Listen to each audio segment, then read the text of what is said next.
সম্মত হাজিরেন, পৃথিবীতে যুগে যুগে অনেক কিতাব এই পৃথিবীতে এসেছে, তাওরাত, জবুর, ইনজিল, কোরআন।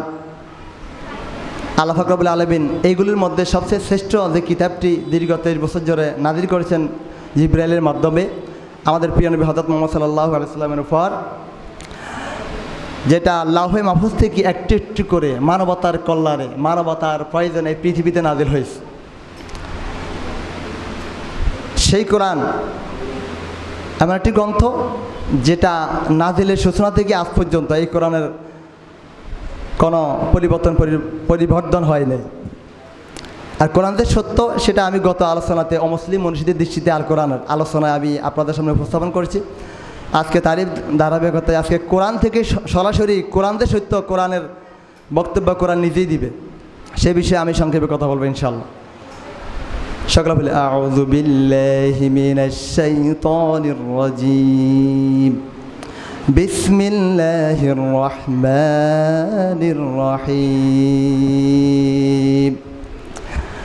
আল্লাহ পাক রব্বুল আলামিন কোরআনের কোনো সন্দেহ নাই এই কথা বলতে গিয়ে আল্লাহ পাক রব্বুল আলামিন সূরা বাকারা এর 2 নম্বর আয়াতে বলেন, যালিকাল কিতাবু লা রাইবা ফীহ।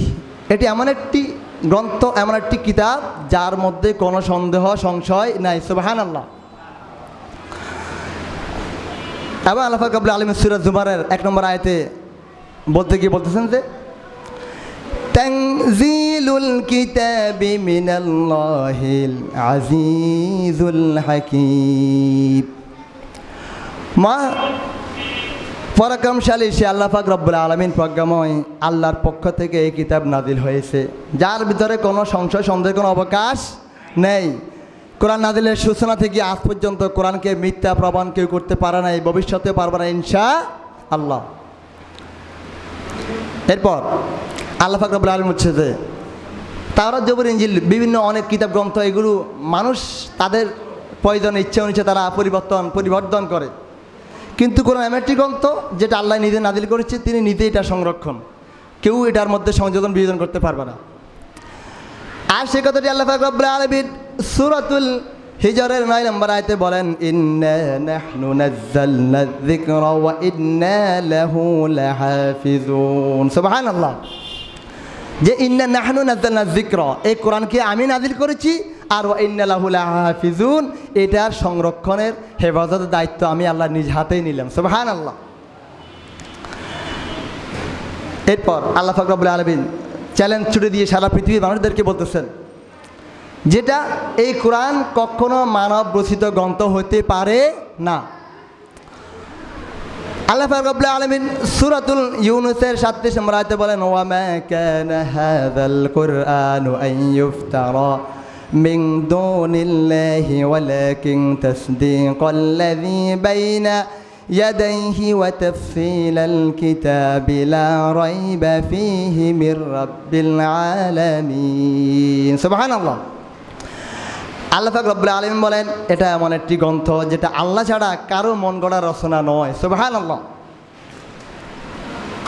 এবং এটা আগের কিতাবের সত্যায়ন করে, এতে বিস্তারিত সব কিছু বর্ণনা রয়েছে, যা বলছে যে মির রব্বিল আলামিন, বিশ্ব জগতের প্রতিপালকের পক্ষ থেকে এই কিতাবটা পৃথিবীতে এসেছে, যাতে কোনো রকম সংশয় সন্দেহের কোনো অবকাশ নেই। সুবহানাল্লাহ। দেখেন এইভাবে করে চ্যালেঞ্জ করতে করতে দেখা যাচ্ছে এক পর্যায়ে এরপরও কাফের মুশরিকরা তারা ঈমান আনে না, তারা ইসলাম তারা গ্রহণ করে না। এটার একমাত্র কারণটা কি? তখন আল্লাহ পাক রব্বুল আলামিন সূরা তুরের 33 থেকে 34 নম্বর আয়াতে আল্লাহ রাসূলকে বলতেছেন যে আসলে প্রকৃত ব্যাপার হচ্ছে তারা ঈমান কেন আনতেছে না। এটার কারণটা হচ্ছে আম ইয়াকুলুনা তাকাওয়ালাহু বাল লা ইউমিনুন, তারা কি বলে যে মুহাম্মদ ব্যক্তিটি নিজেই কোরআন রচনা করেছে। ফালিয়াতু বিহাদিসিম মিসলিহি ইন কানু সাদিকিন, প্রকৃত ব্যাপার হচ্ছে তারা ঈমান আনতে চায় না।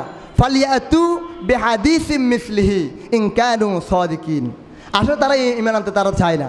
তাদের এই কথার ব্যাপার তারা যদি সত্যবাদী হয় তাহলে এই বাণীর মতো তারা একটি বাণী তারা তৈরি করে আনতে হবে, তারা আনবে না। তারা চলে বলে কৌশলে তারা ঈমান থেকে তারা সরে থাকবে, এটাই তাদের একমাত্র মূল উদ্দেশ্য। কিন্তু আল্লাহ পাক রব্বুল আলামিন আফসোস করে বলতেছেন যে হায় আফসোস, যদি তারা যদি এই কোরআনের প্রতি তারা যদি বিশ্বাস করতো, ঈমান আনতো, তাহলে আমি তাদের জীবনকে রহমত দিয়ে ভরপুর করে দিতাম। সুবহানাল্লাহ। আর সে কথাটি আল্লাহ পাক রব্বুল আলামিন সূরাতুল আনকাবুতের 51 নম্বর আয়াতে বলেন, ইন্না ফি যালিকা লারাহমাতাও ওয়া যিকরা লিকাউমিন ইউমিনুন। আসলে যারা ঈমান আনে তাদের জন্য এই কোরআনের মধ্যে রয়েছে রহমত ওর বরকত, যে ওয়া যিকরা লিকাউমিন ইউমিনুন, সমস্ত এই কওমের জন্য এটা একটি জিকির উপদেশ। আর তারা যদি ঈমান আনতো, ইন্না ফি যালিকা লারাহমাতান, অবশ্যই তাদের জন্য এটা রহমত হইতো। সুবহানাল্লাহ। আজকে কোরআনের প্রতি বিশ্বাস না থাকার কারণে, কোরআনের প্রতি আমল না থাকার কারণে, কোরআন দিয়ে ব্যক্তি, পরিবার, সমাজ, রাষ্ট্র পরিচালনা না করার কারণে আজকে আমাদের জীবনে এত হতাশা। ঠিক কিনা বলেন? যদি সন্দেহ করো কোরআনের প্রতি, তাহলে আল্লাহ পাক রব্বুল আলামিন চ্যালেঞ্জ ছুড়ে দিয়ে সূরা বাকারা 23 থেকে 24 নম্বর আয়াতে বলতেছেন যে আমি আবার বান্দার উপরে যে কোরআনটা নাজিল করেছি দীর্ঘ 23 বছর ধরে, যদি সন্দেহ করো তাহলে এরকম একটি কোরআন তোমরা নিজেরা, তোমাদের বন্ধু বান্ধব, আত্মীয় স্বজন, দার্শনিক, কবি সবাইকে নিয়ে তোমরা একটা কোরআন তোমরা বাইরে নিয়ে আসো। সে চ্যালেঞ্জ ছুড়ে দিয়ে আল্লাহ পাক রব্বুল আলামিন সূরা বাকারার 23 থেকে 24 নম্বর আয়াতে বলতেছেন, ওয়া ইন কুনতুম ফি রাইবিম মিম্মা নাযালনা আলা আবদিনা ফাআতু বিসূরাতিম মিন মিসলিহি ওয়াদউ শুহাদাআকুম মিন দুনিল্লাহি ইন কুনতুম সাদিকিন। সুবহানাল্লাহ। ওয়া ইন কুনতুম ফি রাইবিম মিম্মা নাযালনা আলা আবদিনা, আমি আমার বান্দার উপরে যে কোরআনটা নাজিল করেছি তাতে যদি তোমরা সন্দেহ পোষণ করো, তাহলে ফাতু বিসূরাতিম মিন মিসলিহি, এরকম একটা সূরা, একটা কোরআন তোমরা বানিয়ে নিয়ে আসো। ওয়াদউ শুহাদাআকুম মিন দুনিল্লাহি ইন কুনতুম সাদিকিন, আল্লাহ ছাড়া পৃথিবীতে জিন, পরি, তোমাদের বন্ধু বান্ধব, দার্শনিক, কবি, যত বড় বড় জ্ঞানী সকলকে নিয়ে আসো। এই রে তোমরা তোমাদের এই দাবির বিষয় যদি সত্যবাদী হয়, যে তোমরা যদি দাবি করো কোরআনটা মিথ্যা, তাহলে ফাতু বিসূরাতিম মিন মিসলিহি, এরকম একটা সূরা তোমরা বানিয়ে নিয়ে আসো আল্লাহকে বাদ দিয়ে, মিন দুনিল্লাহ ইন কুনতুম সাদিকিন। আর যদি না পারো তাহলে কি অবস্থা হবে? ফাইন লাম তাফআলু ওয়ালান তাফআলু ফাত্তাকুন নারাল্লাতী ওয়াকুদুহান নাসু ওয়াল হিজারা উইদ্দাত লিল কাফিরিন। নাউযুবিল্লাহ। ফাইন লাম তাফআলু, যদি না পারো, ওয়ালান তাফআলু, তোমরা তো পারবেই না কখনো, ফাত্তাকুন নারাল্লাতী, ওই আগুনকে তোমরা ভয় করো, ওয়াকুদুহান নাস ওয়াল হিজারা, যে জাহান্নামের আগুনের ইন্ধন হবে মানুষ ও পাথর। নাউযুবিল্লাহ। উইদ্দাত লিল কাফিরিন, যেটা অস্বীকারী কাফেরদের জন্য যে আগুনটা, জাহান্নামটা প্রস্তুত করে রাখা হয়েছে। কথা ক্লিয়ার? যে আমার বান্দার উপরে যে কোরআনটা আমি নাজিল করেছি, যদি তোমরা সন্দেহ পোষণ করো, তাহলে ফাতু বিসূরাতিম মিন মিসলি, এরকম একটা সূরা নিয়ে আসো। আর যদি না পারো, ওয়ালান তাফআলু, তোমরা তো পারবেই না, তাহলে ফাত্তাকুন নার আল্লাতী, সে আগুনকে ভয় করো, আল্লাতী ওয়াকুদুহান নাস ওয়াল হিজারা উইদ্দাত লিল কাফিরিন, কাফেরদের জন্য যে জাহান্নামকে প্রস্তুত করে রাখা হয়েছে, সেই জাহান্নামের জন্য তোমরা প্রস্তুত হও। আফসোস, এর পরে আমরা এই কোরআনের প্রতি আমরা বিশ্বাস স্থাপন করি না। কোরআনটা আমাদের ঘরের তাকের মধ্যে পড়ে থাকে, কোরআন আমরা রিসার্চ করি না, স্টাডি করি না, কোরআন দিয়ে আমরা আমাদের জীবনকে আমরা আলোকিত করতে আমরা চাই না। আল্লাহ পাক রব্বুল আলামিন বলছে, পৃথিবীর সকল মানুষ জিন মিলে একসাথে চেষ্টা চালালেও তারা কোরআনের মতো আরেকটি কোরআন তারা বানিয়ে আনতে পারবে না ইনশাআল্লাহ।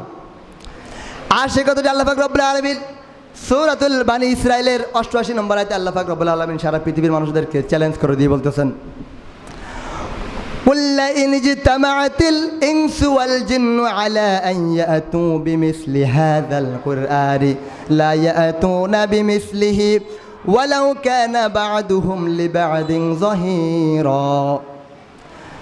আপনি বলেন, হে নবী, যদি এই কোরআনের মতো আরেকটি কোরআন আনতে গিয়ে যদি তোমরা জিন এবং সমস্ত মানুষকে চেষ্টা চালাও, এরপর লা ইয়াতুনা বিমিসলিহি, এই কোরআনের মতো তোমরা একটি কোরআন তোমরা বানিয়ে আনতে পারবে না। ওয়ালাউ কানা বা'দুহুম লিবা'দিন যাহিরা, তোমরা আমি আল্লাহ ছাড়া যত জিন, তোমাদের বন্ধু বান্ধব, যত কবি দার্শনিক রয়েছে, সকলকে মিলে একসাথে চেষ্টা চালালেও এই কোরআনের সমতুল্য একটি কোরআন তোমরা আনতে পারবে না। তাহলে এত চ্যালেঞ্জ, এত রেফারেন্স, এত বক্তব্য দেওয়ার পরেও যারা কোরআনের প্রতি বিশ্বাস স্থাপন করবে না, তাদের হাসর ময়দান কী অবস্থা হবে? আল্লাহ পাক রব্বুল আলামিন বলছে তাদেরকে আমি অন্ধ করে হাসর ময়দান তাদেরকে আমি উঠাবো। আর সে কথাটি আল্লাহ পাক রব্বুল আলামিন সূরাতুন তাহের 124 নম্বর আয়াতে বলেন, ওয়ামান আ'রাদা আন যিকরি ফাইন্না লাহু মাঈশাতান দানকা ওয়া নাহশুরুহু ইয়াওমাল কিয়ামাতি আ'মা। আল্লাহু আকবার। আল্লাহ পাক রব্বুল আলামিন বলেন, ওয়ামান আ'রাদা আন যিকরি, যারা আমার এই কোরআন থেকে, আমার এই ইসলাম থেকে, আমার নবীর আদর্শ থেকে যারা নিজেদেরকে দূরে সরিয়ে নেবে, ফাইন্না লাহু মাঈশাতান দানকা, তাদের জীবনকে আমি সংকীর্ণ করে দিব। দুনিয়ার জীবনে তারা অনেক টাকা পয়সার মালিক হবে, কিন্তু তাদের জীবনে শান্তি, সুখ শান্তি থাকবে না। তারা অনেক কোটিপতি হবে, অনেক লাখপতি হবে, কিন্তু তাদের পরিবার তাদের কথা শুনবে না, সন্তান তাদের কথা শুনবে না। তারা রাতে শান্তিতে তারা ঘুমোতে পারবে না, যদিও সে অনেক টাকার মালিক। কথা বুঝতে পারছেন? যে কোরআন যার জীবনে নেই, তার জীবনে কোনো শান্তি নেই। এরপর আল্লাহ রাব্বুল আলামিন বলতেছেন, ওয়া নাহশুরুহু ইয়াওমাল কিয়ামাতি আমা, আর কিয়ামতের দিন এই শ্রেণীর লোকগুলোকে আমি অন্ধ করে একত্রিত করব। নাউযুবিল্লাহ। আর যখন তাদেরকে অন্ধ করে যখন উঠানো হবে, তখন তারা আল্লাহর দরবারে, আল্লাহর সামনে দাঁড়িয়ে তারা আল্লাহকে তারা প্রশ্ন করবে যে আমাকে আপনি কেন অন্ধ করে উঠালেন? দুনিয়াতে তো আমার সুন্দর দুটি চোখ ছিল, চোখ দিয়ে আমি সারা পৃথিবী সবুজ শ্যামল সব কিছু আমি এনজয় করেছি, দেখেছি, আজকে কেন আপনি আমাকে অন্ধ করে উঠালেন? সেই কথাটা আল্লাহ পাক রব্বুল আলামিন সূরা তাহার 125 থেকে 27 নম্বর আয়াতে বলতেছেন। তারা বলবেন, ক্বালা রব্বি লিমা হাশারতানি আ'মা ওয়া কাদ কুনতু বাসীরা। ক্বালা, তারা বলবে, রব্বি, হে আমাদের রব, লিমা হাশারতানি আ'মা, আপনি আমাদেরকে কেন আজকে অন্ধ করে উঠালেন? ওয়া কাদ কুনতু বাসীরা, আমরা তো চক্ষুষ্মান লোক ছিলাম, আজকে কেন আপনি আমাদেরকে অন্ধ করে উঠালেন? একটু খেয়াল করেন, দেখেন আল্লাহ পাক এখানে উত্তর কি বলতেছে। আল্লাহ পাক রব্বুল আলামিন বলতেছে, ক্বালা কাযালিকা আতাতকা আয়াতুনা ফানাসিতাহা ওয়া কাযালিকাল ইয়াওমা তুনসা। ক্বালা কাযালিকা আতাতকা আয়াতুনা ফানাসিতাহা, তোমরা দুনিয়াতে থাকতে আমাকে, আমার কোরআনকে, আমার ইসলামকে, আমার রাসূলের আদর্শকে তোমরা ভুলে গিয়ে তোমরা তোমাদের ইচ্ছামতো জীবনকে তোমরা পরিচালিত করেছো, এই জন্য আজকে আমিও তোমাদেরকে বলে গিয়েছি। নাউযুবিল্লাহ। ওয়া কাযালিকাল ইয়াওমা তুনসা, এই জন্য আজকেও আমি তোমাদেরকে ভুলে গেলাম, তোমাদের দিকে আমি তাকাবো না, তোমাদেরকে আমি জান্নাতে নেব না, তোমাদেরকে আমি, তোমরা যেভাবে আমাকে বলেছিল পৃথিবীতে, আজকে ঠিক তোমাদেরকে সেইভাবে বলে থাকা হবে। ওয়া কাযালিকা নাজজি মান আসরাফা ওয়া লাম ইউমিন বিআয়াতি রাব্বিহি ওয়া লা'যাবুল আখিরাতি আশাদ্দু ওয়া আবকা। আর এইভাবে করে আল্লাহ পাক রব্বুল আলামিন এই কাফের মুশরিকদেরকে তাদের প্রতিদান দিবেন। আর ওয়া লা'যাবুল আখিরাতি আশাদ্দু ওয়া আবকা। আজকে এই দুনিয়াতে তো হালকা একটু গরম, উষ্ণ, এই তাপে সূর্যকে তো উপর থেকে তাপ দিচ্ছে, আমরা শেষ হয়ে যাচ্ছি। এসি রুমে বসে আমরা ঘামাইতেছি, হচ্ছে না? কি কষ্ট! ঘূর্ণিঝড়, ঝড়, ভূমিকম্প সব কিছু দিয়ে আল্লাহ পাক আমাদেরকে একটু আযাব দিচ্ছে, হয়তো আমরা একটু কষ্ট অনুভব করছি, কিন্তু আল্লাহ পাক রব্বুল আলামিন বলছে যে জাহান্নামের আযাবটা এত বেশি কঠিন, যেটা ওয়ালা আযাবুল আখিরাতি আশাদ্দু ওয়া আবকা, সবচেয়ে কঠিন এবং ওয়া আবকা, যেটা এক মুহূর্তের জন্য বন্ধ করা হবে না। নাউযুবিল্লাহ। মানে একটি আযাব হবে আর একটি আযাব চলতেই থাকবে। এইভাবে করে করে আল্লাহ পাক রব্বুল আলামিন আমাদেরকে বারবার সতর্ক করতেছেন। তো সম্মানিত হাজিরিন, আমি আপনাদেরকে শুরুতে বলেছি আমাদের প্রধান অতিথি আমাদের মাঝে উপস্থিত রয়েছে। আমি শুধু আপনাদের সাথে কোরআন নিয়ে একটু মত বিনিময় করার জন্য, দুইটি কথা বলার জন্য আপনাদের সামনে উপস্থিত হয়েছি কোরআনের খেদমতে। ইনশাআল্লাহ যদি আবার কখনো সুযোগ হয়, কোরআনের ভাষায় কোরআনের সত্যায়নে বর্ণনা এবং কোরআনের ভাষায় কোরআনের পরিচিতি নিয়ে আমি কথা বলবো ইনশাআল্লাহ। সংক্ষিপ্ত এই কথাটুকু আল্লাহ পাক আমাকে এবং আপনাদেরকে বুঝে আমল করে বাকি জীবনে আমল করার সেই তৌফিক দান করেন। ওয়া আখিরু দাওয়ানা আলহামদুলিল্লাহি রাব্বিল আলামিন।